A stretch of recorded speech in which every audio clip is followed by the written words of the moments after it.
고민하고 또 은혜를 받고 또 도전 받으시는 귀한 시간 되기를 바랍니다. 우리 옆에 분들에게 말씀을 듣기 전에 이렇게 한번 인사하실까요? 아름다운 것이 죄라면 당신은 무기징역입니다. 이렇게 한번 인사 한번 하시죠. 아름다운 게 죄라면 당신은 무기징역입니다. 예. 이쪽만 웃으시고 이쪽은 안 웃으시군요. 예. 여러분 망막 색소 변서증 한번 들어보셨습니까? 예. 후천성 실명 3대 원인 중 하나인데요. 최근에 아니죠. 오래전에 영화도 하는 프로 나왔고 또 연예인 가운데 이동우 씨가 있습니다. 이동우 씨. 실명을 가지게 된 질병인데 이 망막 색소 변서증은 특징이 뭐냐면 갑작스럽게 찾아온다는 것이죠. 예. 제가 보긴 안 그런데 40대 중반이거든요. 죄송합니다. 좀 오해배라서 좀 부드럽게 하기 위해서 한 겁니다. 예. 근데 이제 우리 믿음의 선배님들 다 경험하고 계시겠지만 한 40대 초반쯤 딱 되면 이제 노안이라는 것이 천천히 오지 않습니까? 근데 이제 망막 변서색소증은 뭐냐면 천천히 오는 것이 아니라 갑작스럽게 온다는 것이죠. 이 갑작스럽게 오면서 또 서서히 질병이 확장되는 것이죠. 여러분 만약에 우리가 이 질병을 경험했다고 한다면 얼마나 무서울까요? 서서히 갑자기 찾아오는 어둠, 전혀 예상하지 못했을 때 또 서서히 좋지 못한 일들이 벌어질 때 우리에게는 사실 두려움 같은 것들이 있습니다. 낙경교회 너무 아름다운 것 같아요. 제가 오니까 너무 교회가 아름답고 깨끗하고 주변에 학교가 많지 않습니까? 또 이 관악구에 보면 젊은이들도 많지 않습니까?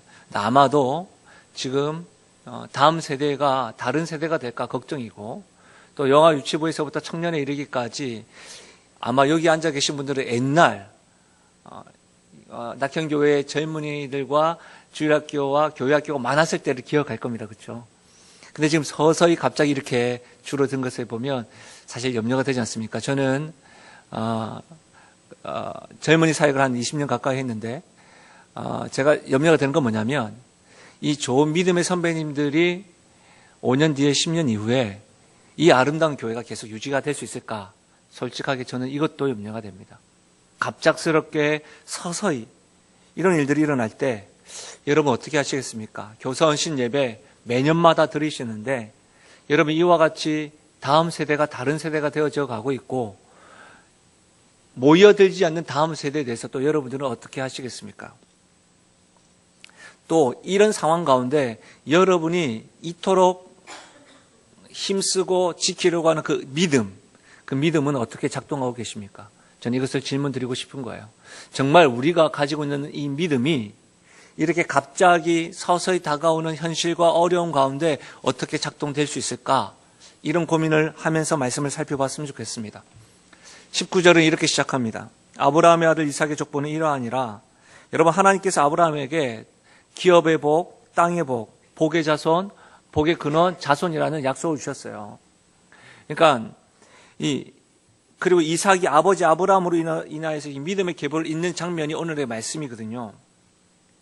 저는 우리 낙현교회가 모든 가정마다 이 믿음의 세대가 1세대로 끝나지 아니하고 2세대, 3세대, 다음 세대들이 계속해서 성장하고 또 계속해서 그것들이 영적인 흐름들이 흘러가기를 주의 이름으로 축복합니다. 정말로 저는 자녀가 부모보다 잘 되는 교회가 되었으면 좋겠습니다. 먼저 본문을 이해하기 위해서는요, 이삭이 누구인가 한번 살펴봐야 합니다. 여러분, 이삭 누구입니까? 이삭, 아브라함의 아들입니다. 그렇다면 아브라함이 누구입니까? 아브라함은 하나님의 약속의 말씀을 의지했고 심지어는 히브리서 11장에 보면 여러 성경의 인물들 가운데 믿음의 조상이다라고 이런 불림을 받을 정도로 믿음에 대해서는 대단한 사람이었습니다. 히브리서 11장에 엄청난 많은 사람들이 기록되어져 있거든요. 아브라함이 받은 약속은 창세기 12장 2절과 3절에 기록되어져 있어요. 기업, 땅, 자손, 복의 근원이 되겠다고 하셨죠. 특별히 하나님께서 자손을 주시겠다고 하셨는데 그 하나님께서 아브라함을 불러 어떻게 자손을 주시겠다고 했냐면 말로만 하지 않으셨습니다. 하나님이 아브라함에게 시청각 교제를 사용하셨어요. 바닷가에 모래알을 보여주시고 밤하늘의 별을 보여주시면서 저렇게 하게 하겠다라고 하셨어요. 여러분, 그래서 얻었던 아들이 누굽니까? 이삭이에요. 100세 때 얻은 아들. 여러분, 이삭은 아브라함의 아들입니다. 이삭은 하나님께서 아브라함에게 주시겠다고 하셨던 그 약속 3가지를 알고 있었습니다.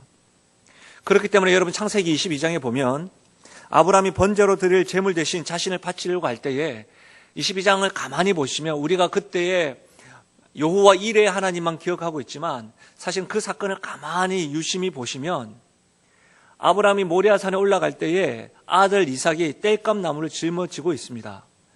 다시 말하면 많은 신학자들은 그 당시에 이삭의 나이가 16세에서 18세가 되었을 것이라고 이야기를 합니다.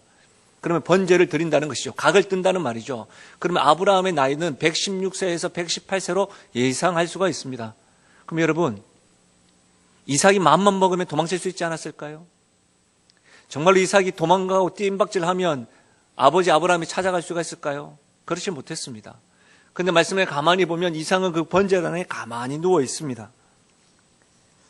이것을 보면 그때 그 장소에서 이삭 역시 아브라함뿐만 아니라 여호와 이레의 하나님, 구원을 이루시는 하나님, 준비하신 하나님을 경험하고 있는 것이죠. 그런데 여러분, 얼마 지나지 않아서 여호와 하나님을 경험했음에도 불구하고 이삭은 지금까지 자신과 늘 동행하고 함께 있을 거라고 생각했던 어머니 사라를 떠나보냅니다. 자신을 늘 토닥거려 주시는 어머니, 언제나 함께 할 것만 같았던 그 어머니를 떠나보냈습니다. 그때 이삭의 나이가 37세였습니다. 여러분, 늘 함께 있을 것 같던 부모님이 떠나가는 것, 여러분 그 고통은 경험해보지 않으면 모릅니다. 어느 것과도 비교되지 않는 세상에서 가장 아픈 고통일 것입니다. 부모님과 자식을 먼저 떠나보내는 것. 여러분, 특히 부모님을 먼저 떠나보내거나 가족 형제 중에 먼저 떠나보낸 일들, 여러분 그런 아픔은 계산할 수가 없어요. 제가 연수한 목사이지만 목사라는 직임 때문에 많은 장례식을 집례를 하고 또 결혼식도 집례를 합니다. 근데 참 슬픈 것은 결혼식이나 돌잔치나 어떤 데에서 집례를 할 때는 막 기쁘게 즐겁게 이야기할 수 있겠지만 이 장례에 대해서는 늘 엄숙하게 됩니다. 왜? 그 고통이 느껴지니까요. 그 상처와 채울 수 없는 허전함은 어떤 말들로 위로가 되기가 쉽지 않습니다. 여러분, 이삭은 이러한 현실, 상처, 아픔, 그런 시간을 3년 동안 지내었습니다. 그래서 창세기 24장 61절에 보면 그렇게 보냈는데 이삭이 리브가를 인도하여 그의 어머니 사라의 장목으로 드리고 그를 맞이하여 아내로 삼고 사랑하였으니 이삭이 그의 어머니를 장례한 후에 위로를 얻었더라 라고 기록되어져 있습니다. 3년 동안 어머니를 잃은 그 슬픔 가운데 너무너무 힘들었음에도 불구하고 그는 3년 이후에 리브가를 맞이함으로 인해서 여러분 그 허전함에 리브가의 사랑으로 채워졌다는 것이죠. 그의 어두움이 리브가로 인하여 밝아졌다는 말이죠. 그러나 여러분, 이삭의 눈물이 웃음으로 변하기 시작하였는데 그 기쁨도 잠시입니다. 왜 그렇습니까? 이삭과 리브가가 결혼하였음에도 불구하고 자식이 없습니다. 당시에 자식이 없었다는 것은 여러 가지 이유가 있었습니다. 첫 번째, 하나님께 저주를 받았다. 두 번째, 정말 우리는 잘 알지 못하지만 죄가 엄청나게 했구나. 이렇게 취급받았었습니다. 여러분, 참 세상이 왜 이렇습니까? 엎친 데 덮친 격으로 이삭의 인생이 왜 이렇게 잘 풀리지 않을 걸까요? 왜 이렇게 늘 근심이 가득할까요? 말이 되냐 이 말입니다. 왜 그렇습니까? 믿음의 계보를 잇는 이삭이 하나님의 저주를 받은 자식이라니요. 지금까지 하나님의 인도하심과 보호함 가운데 세워졌고 인도함 받았던 이 낙형교회가 계속해서 다음 세대가 사라져가고 또 낙형교회뿐만 아니라 조국 대한민국 우리 조국교회의 젊은이들이 사라져간다. 이게 왜 이럴까요? 분명히 하나님께서 부흥을 주시겠다. 또 지금까지도 새벽제단 쌓고 있는 한국교회 하나님 약속하셨던 그 말씀, 이건 어디로 사라진 것일까요? 하나님께서 특별히 이삭 같은 경우는 아브라함을 통하여 기업의 복, 복의 근원, 자손의 복을 주시겠다고 하셨는데 이 자석에 번성하겠다는 약속의 말씀 도대체 어디로 간 것일까요? 우리 이삭을 잠시 살펴봤는데 이삭의 아내 리브가도 좀 살펴볼 필요가 있습니다. 리브가는 아브라함이 그의 종을 통하여 기도하며 얻은 며느리입니다. 하나님의 말씀에 순종한 며느리입니다. 우리에게 적용하자면 이거예요. 이삭과 리브가의 결혼은 믿지 않는 사람과의 결혼이 아니라 믿는 가정이 만났습니다. 단지 믿는 가정이 아니라 그냥 직분만 가지고 계신 게 아니라 직분도 직분이지만 직분만큼이나 믿음의 가정들이 함께 하나가 되어서 가정을 이뤘다는 것이죠. 뿐만 아니라 리브가는 그 가족들에게 축복을 받았는데 그가 받았던 축복을 들으시면 놀랍습니다. 창세기 24장 60절 졸음을 깬다는 의미로 24장 60절 함께 읽어볼까요? 함께 읽겠습니다. 리브가에게 축복하여 가로되 우리 누이여 너는 천만인의 어미가 될지어다. 내 씨로 그 원수의 성문을 얽게 할지어다. 여러분, 천만인의 어미가 될지어다 이렇게 축복받았어요. 천만인의 어미가 될지어다 라고 축복받았지만 실상 아이가 없습니다. 이삭의 가정에 리브가는 축복의 통로가 아니라 뭐예요? 저주의 통로가 된 것입니다. 며느리 하나 잘못 들어가지고, 여성 하나 잘못 들어와가지고 이런 일이 되었다는 것이죠. 여러분, 이삭은 열심히 살았으나 사망의 음침한 골짜기에 벗어나지 못한 것 같습니다. 인생의 길을 걷다가 자주 넘어지는 것 같습니다. 어느 누가 보아도 믿음의 계보, 아버지 아브라함이 믿음의 자손이에요. 그 아버지 아브라함 믿음의 자손을 두고 있는 이삭의 가정이지만 신앙의 전통이 있는 가정임에도 불구하고 지금 말할 수 없는 눈물과 고통이 있다는 것이죠.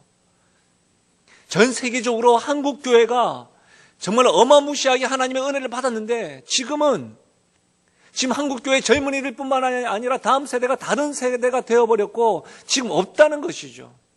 찾아볼 수가 없다는 것. 근데 주변에 학교가 없느냐? 학교는 있는데 교회에는 없다는 것이죠. 여러분, 눈물과 고민이 우리가 지금 목도하고 있는 것입니다. 단지 이 이야기가 여러분 믿음의 사람 이삭만의 이야기입니까? 우리들의 이야기는 아니냐? 이것을 질문 드리는 것입니다. 지금 이 시간 말씀을 읊조리고 들으시는 여러분의 삶은 어떠하냐? 이렇게 묻고 싶은 거예요. 여러분 누구이십니까? 아니요, 우리는 누구입니까? 우리 역시 이삭과 같은 믿음의 백성들입니다. 우리 역시 예수를 구주로 믿는 그리스도인 하나님의 자녀입니다. 아멘이십니까? 그렇죠. 하나님의 자녀라면 우리 역시도 축복의 통로라고 단언할 수 있습니다. 아멘이시죠? 분명한 것은 하나님께서는 하나님 백성들에게 소망을 두고 계시다는 사실이죠. 그러나 우리 역시도 해결해야 될 문제가 있다는 것입니다. 풀리지 않는 고민거리가 있다는 것이죠. 풀어야 될 인간관계가 있다는 것입니다. 어쩌면 우리가 믿음의 백성이 아니라고 한다면 어땠을까요? 우리에게 신앙이 없다고 한다면 어땠을까요? 우리가 축복의 통로가 아니라고 했다면 어땠을까요? 여러분, 만약에 내가 하나님의 자녀가 아니었다고 한다면 어려움 정도 있을 때에 그냥 재수 없었다, 운수가 없었나 보다 이렇게 생각할 수도 있는 거 아니겠습니까? 근데 분명히 우리는 기도도 합니다. 말씀도 듣습니다. 분명히 하나님께서 우리 가정 가운데 믿음과 축복을 더하시겠다고 분명히 말씀을 하셨는데 문제는 끊이지 않는 것이죠. 이삭에게도 이는 마찬가지였습니다. 하나님의 약속의 말씀이 없었다고 한다면, 우리 아버지가 그냥 믿음의 자손이 아니었다고 한다면, 그냥 자신이 고민하고 지금 자녀가 없다는 문제, 어떤 의미에서는 가나안 족속들이 자녀가 없었다는 문제는 그렇게 크게 문제가 되지 않았었습니다. 제가 부목사로 있을 때 어떤 남자 집사님이 저희 와서 상담을 한 적이 있습니다. 상담을 하면서 목사님 기도 부탁드립니다라고 했어요. 첫 번째 제가 놀랐던 것은 남자가 저에게 와서 기도 부탁하면서 눈물 흘리는 모습 보고 깜짝 놀랐습니다. 두 번째는 그분의 직업 때문에 놀랐습니다. 그분이 저에게 기도 부탁했던 내용은 이것입니다. 목사님, 하나님께서 우리 가정에 믿음의 씨앗을 허락해달라 기도 부탁하였습니다. 근데 그분의 직업은 산부인과 의사였습니다. 만약 그분이 의사가 아니었다고 한다면 힘들지만 의사인 것 때문에 더 힘들었을 겁니다. 사랑하는 여러분, 우리도 그런 것이죠. 그러면 우리는 여기서 한 가지 원리를 딱 정리할 필요가 있습니다. 예수 믿는 사람이든 믿지 않는 사람이든 누구에게나 해결해야 될 문제가 있다. 또 한 가지, 조국교회, 우리 낙현교회뿐만 아니라 조국교회 전체가 지금 다음 세대에 대한 골머리를 썩고 있다. 고민하고 있다. 누구나 인생의 길을 걷다가 넘어질 수 있다. 이것을 기억해야 합니다. 여러분, 여러분도 예수님을 믿음에도 불구하고 계속해서 가족 보고만에 대한 기도 제목 있으시지요? 만남에 대해서, 재정에 대해서 계속해서 고민하고 있으시지요? 저 뒤쪽에 앉아 계시는 청년들 어떻습니까? 취업과 결혼에 대해서 고민하고 있지 않으십니까? 중요한 것은 여러분, 문제는 누구나 다 가질 수 있다는 것을 먼저 기억하셔야 됩니다. 그러면 뭐예요? 예수 믿지 않는 사람이나 예수 믿는 사람이나 모두가 다 문제는 가지고 있는데 이 문제에 대해서 해결 방안, 이 문제를 어떻게 반응하고 대처하느냐는 예수 믿지 않는 사람과 믿는 사람은 달라야 된다는 것입니다. 오늘 본문에 등장하는 이삭의 가정 역시도 문제가 있었습니다. 그런데 그 문제, 이 문제를 바른 방법으로 반응함으로 믿음의 계보를 이어나가고 있다는 사실이죠. 교사 여러분들에게 묻습니다. 다음 세대를 세우는 일에 프로그램도 필요합니다. 시설도 필요합니다. 저는 지금 여기 교회 오니까 너무 놀라운 게 교회 시설이 너무 부럽습니다. 아름답고 좋습니다. 우리 교회는 아직 엘리베이터도 없습니다. 저 엘리베이터 타는 순간 가슴이 떨리더라고요. 다음 세대를 세우는 일에 많은 프로그램들과 시스템이 필요합니다. 그러나 이 문제 앞에 우리가 오늘 말씀을 통하여 정말 붙잡아야 될 바르고 건강한 방법에 대해서 한번 고민해 보자는 것이죠. 21절 말씀 우리 함께 읽어보실까요? 21절입니다. 함께 읽겠습니다.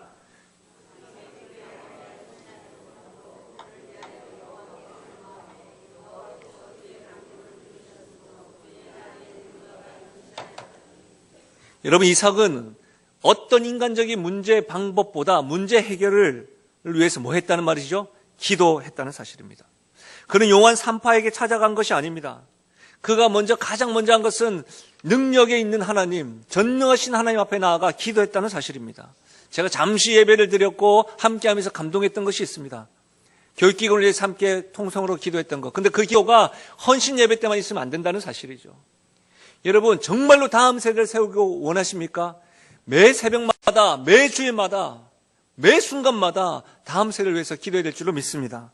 여러분, 우리 앞에 있는 문제와 열애의 답답한 과제 앞에서 가장 먼저 해야 될 것은 뭐냐면 기도를 들으시는 그 하나님께 기도해야 된다는 사실입니다.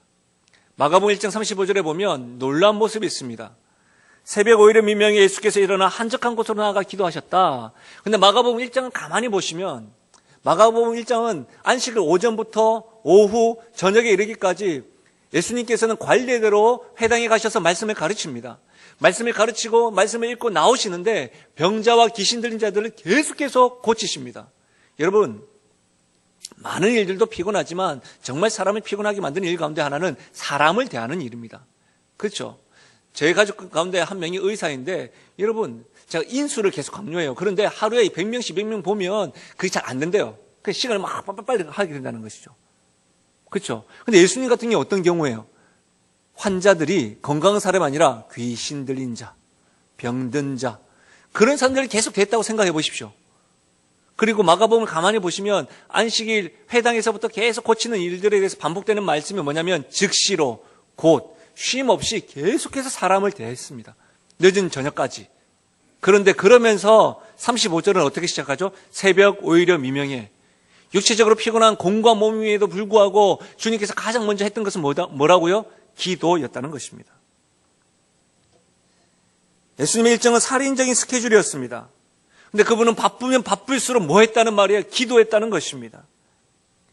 기도하면서 가장 먼저 하루를 시작했다는 것입니다. 사랑하는 여러분, 우리가 정말로 다음 세대를 위해서 문제 해결을 위해서 딱 붙잡아야 될 것은 뭐냐면 여러분, 저는 여러분에게 기도의 야성이 먼저 회복되기를 주의 이름으로 축복합니다. 너는 내게 부르시리라 내게 응답하겠고 암송만 하지 말자는 거예요. 구하라 그러면 너에게 주실 것이요 찾으라 그러면 찾을 것이요 문을 들으리라 그리하면 너에게 열릴 것이니라.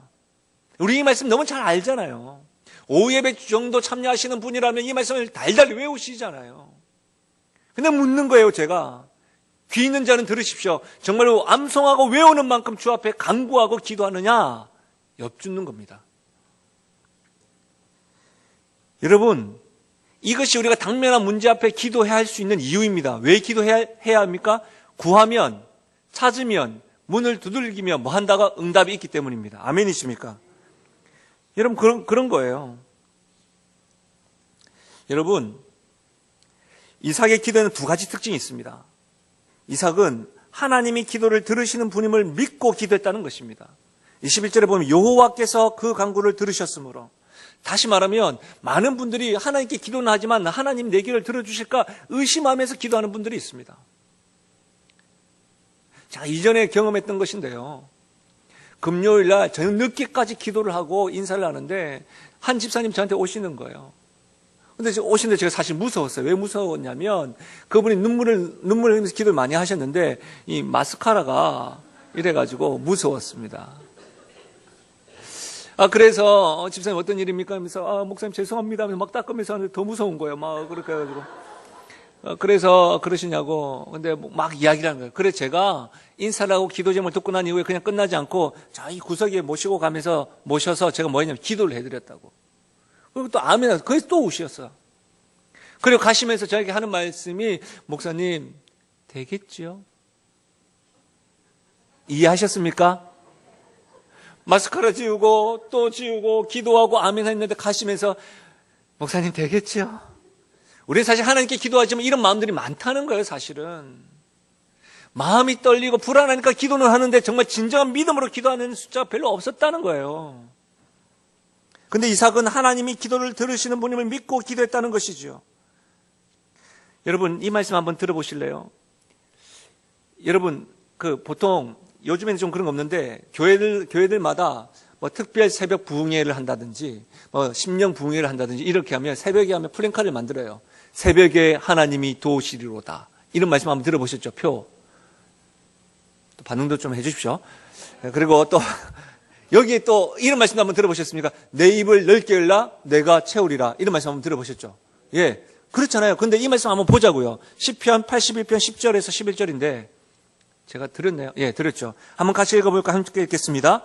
나는 너를 애굽 땅에서 인도하여 낸 여호와 내 하나님이니 내 입을 넓게 열라 내가 채우리라 하였으나 내 백성이 내 소리를 듣지 아니하며 이스라엘이 나를 원치 아니하였도다. 사실은 여러분, 우리가 플랜카드에는 내 입을 넓게 열라 내가 채우리라 이 말씀만 적어놨는데 성경은 내 입을 넓게 열라 내가 채우리라 하였으나 너희들은 듣지 아니했다는 것이죠. 하나님께서는 응답하시겠다는 약속의 말씀 우리에게 엄청나게 많이 주셨어요. 근데 실제로 우리는 내 입을 넓게 열라 하였으나 너희는 기도하지 않고 입을 벌리지도 않았다라고 하는 것이 하나님께서 우리들에게 하시는 말씀인 거예요. 어떻습니까? 정작 우리가 가지고 있는 문제는 다음 세대에 대한 염려는 많지만 눈에 숫자가 팍 줄어드는 것들에 대해서 염려는 많지만 정말 다음 세대를 위해서 가슴을 치고 애통하면서 염려하면서 눈물 나는 기도가 없는 것은 아닌가요?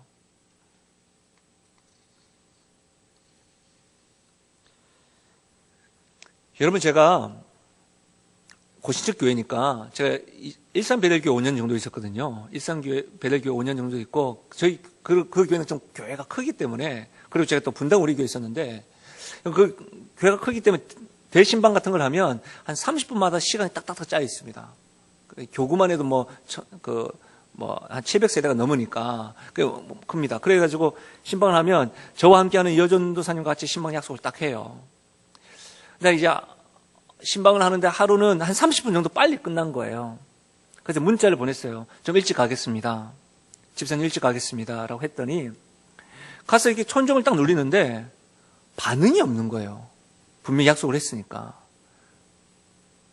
근데 여러분, 신방을 한번 받아보시면 아시겠지만 보통 신방 받으실 때 뭐 하십니까?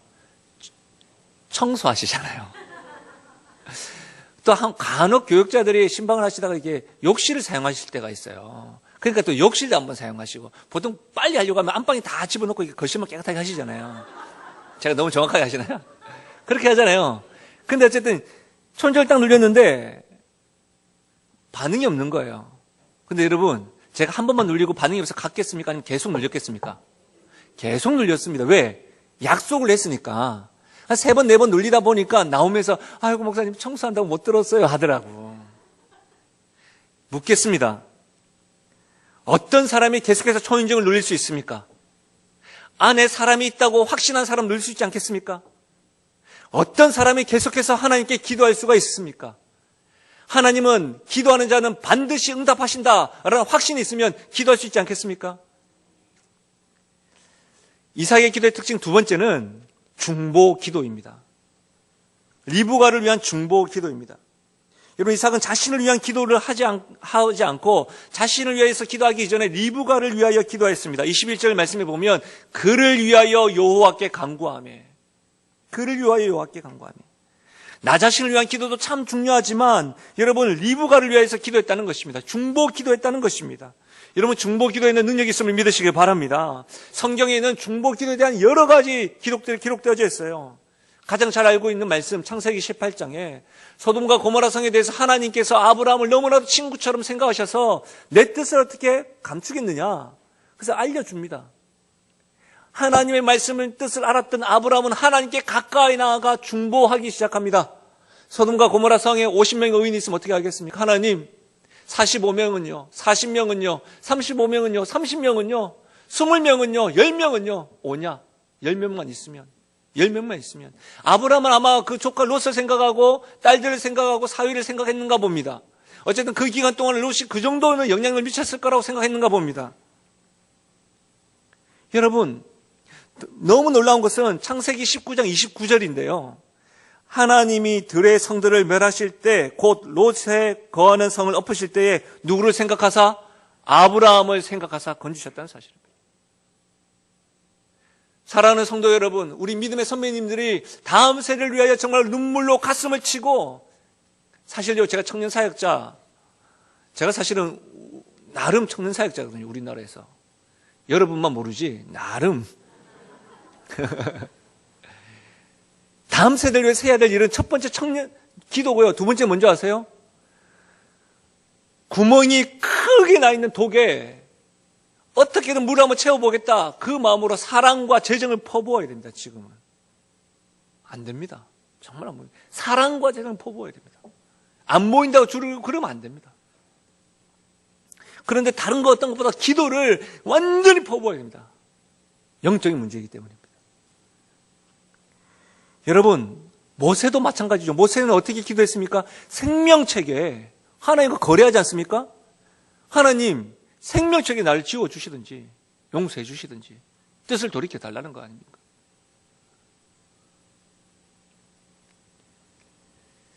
여러분, 요한복음 17장을 보시면 예수님 역시도 중보기도 하셨습니다. 십자가 지시기 전에 제자들 위한 기도 제목이 얼마나 강한지 모릅니다. 한 번쯤 들어보셨죠? 우리 장로교회 근간이 되는 스코틀랜드 종교개혁자 존 낙스. 존 낙스가 하나님께 기도하며 나아갈 때에 하나님, 이 나라를 주님께 바쳐드리고 싶습니다. 그렇기 때문에 나와 함께 이 나라를 위하여 기도하는 기도용사 300명을 더하여 주십시오. 그래서 외쳤던 구호가 뭡니까? 기도하는 한 사람이 기도하지 않는 민족보다 강하다, 이렇게 외친 겁니다. 우리도 한번 외쳐볼까요? 기도하는 한 사람이 기도하지 않는 민족보다 강하다. 기도하는 한 사람이 기도하지 않는 교회보다 강하다. 마지막으로요, 기도하는 한 사람이 기도하지 않는 가정보다 강하다. 아멘이십니까? 왜 그렇습니까? 기도하는 사람이 영성이 충만해서가 아닙니다. 기도하는 사람이 무슨 금식을 많이 해서도 아닙니다. 나의 기도를 들으시는 하나님이 능력이 있기 때문입니다. 아멘이십니까? 그렇기 때문에 기도하는 한 사람이 있느냐 없느냐가 영적인 부흥이 있느냐, 다음 세대가 세워지느냐입니다. 사랑하는 여러분, 저는 정말로 여러분의 기도가 날마다 나의 문제에만 국한된 것이 아니라 크신 하나님께 정말로 우리 교회의 다음 세대뿐만 아니라 하나님, 이 관악구에 있는 우리 젊은 세대와 다음 세대들을 위해서 기도하며 나아가는 일들이 일어나기를 주의 이름 축복합니다. 이삭은 문제 해결을 기도로 하였습니다. 근데 이삭의 가정은 기도를 하되 하나님의 뜻을 구하면서 기도했습니다. 22절 한번 읽어보실까요? 22절입니다. 함께 읽겠습니다. 아이들이 그의 태 속에서 서로 싸우는지라 그가 가로되 이 같으면 내가 어찌할까 하고 가서 여호와께 묻자온대. 여기서 여러분, 묻자온대라는 말은 원어적인 의미가 뭔지 아십니까? 하나님의 권위 있는 판단에 문의함으로 하나님의 재판을 구한다는 뜻입니다. 다시 말하면 5분 뒤에 무슨 일이 일어날지 모르는데 그런 인생들이 하나님께 길을 열어주시기를 간구한다는 말이에요. 하나님, 오늘 내가 어떻게 살아가야 될까요? 묻자온대. 어떤 선택의 기로에서 하나님, 내 경험이 아니라 하나님, 이때는 어떤 것을 해야 됩니까? 묻자온대. 지금 상황 속에서 어떻게 대처해야 될까요? 묻자온데. 다음 세대를 위해서 우리가 어떻게 부흥을 해나갈까? 먼저 모여서 기도로 씨 뿌리고 하나님 어찌해야 됩니까? 묻자온데. 그게 필요하다는 것입니다. 여러분, 제가 딸이 둘입니다. 중학교 2학년, 초등학교 6학년. 별로 놀라지 않으신데 제가 어딜 봐서 딸이 둘입니까? 총각 같지 않습니까? 여러분, 제가 딸이 둘이 있는데 첫째 때, 여러분 다 아시겠지만 첫째 때는 모든 검사를 다 받습니다. 처음이니까. 그렇지 않습니까? 모든 검사를 다 받습니다. 근데 첫째 때가 이렇게 배가 이렇게 되는데 저는 그때 처음이니까 너무 놀랬던 건 뭐냐면 이 배 모양이 늘 이렇게 아름답진 않습니다. 아시죠? 딱딱하기도 하고 그리고 이렇게 뭐 에어리언처럼 이렇게 쫙 괴물이 있는 것처럼 이렇게 될 때가 있습니다. 그렇죠? 예. 이런 것을 청년들이 알 수는 없는데 어떻게 알지? 너무 고개를 그렇게 하는데 여러분 그런데 저는 너무 놀란 거예요. 그게 너무 놀랐어요. 그래서 제가 너무 놀래가지고 그때 제가 전도사 때인데 교회 권사님한테 가가지고 권사님 우리 애가 이상한 것 같다고 배가 딱딱하고 이렇게 모양이 이상하다고 하니까 우리 권사님들 하시는 말씀이 막 웃으시는 거예요. 아이고 전도사님 원래 그래요. 원래 그래요. 무슨 말입니까 여러분? 리브가는 지금 어떤 의미에서는 여러분 좀 다투었지만 여러분 태 속에서 움직이는 원래 그런 이야기도 뭐예요? 하나님께 묻자온데. 누구나 경험하는 것, 당연하다고 생각되어지는 문제도 그냥 쉽게 넘어갈 수 있지만 넘어가지 않고 어떻게? 하나님께 묻자온데. 하나님께 물어보며 기도했다는 것입니다. 그때 하나님께서 주시는 아이디어가 있고 그때 하나님께 주시는 은혜가 있고 그때 하나님께 주시는 계획함이 있다는 거예요. 리브가가 이때 묻자온데 했을 때 하나님께서 둘째가 장자권을 얻게 되겠다 했던 이 약속의 말씀은 구약을 이어나가는 언약이에요. 누가 알았겠습니까? 제가 이전에 부산에 있는 한 교회에 말씀을 1부부터 3부까지 전하러 가는 길이 있었습니다. 집회를 맡아가지고 갔는데 부산에 다 도착할 쯤에 저 역시도 11년 전에 이렇게 올라왔기 때문에 그 전에 부산에서 사역을 했었거든요. 근데 그 전에 이제 권사님들과, 신방 권사님들과 집사님 한 분과 이렇게 식사를 했던 장소가 확 지나가는 거예요. 그래서 제가 갑자기 그 집사님이 생각나는 거예요. 참 많이 도와주셨고 기도해 주셨는데 그래서 제가 궁금해서 전화를 딱 했어요. 그냥 여러분 전화를 했어요. 근데 그 전화를 받았던 집사님이 제 목소리를 듣고 막 울기 시작하는 거예요. 왜냐하면 여성으로서 큰 수술을 앞두고 있었는데 너무 두려워가지고 저에게 전화를 할까 말까 고민하고 있었대요. 근데 여러분도 아시겠지만 저는 그분을 늘 생각하면서 전화했던 것이 아닙니다. 그냥 기차를 타고 가면서 그냥 식당을 봤어요. 식당을 봤는데 그냥 생각이 나서 뭐 했다고요? 전화해 본 거예요. 근데 그 일을 하나님께서 그렇게 사용하신 거예요.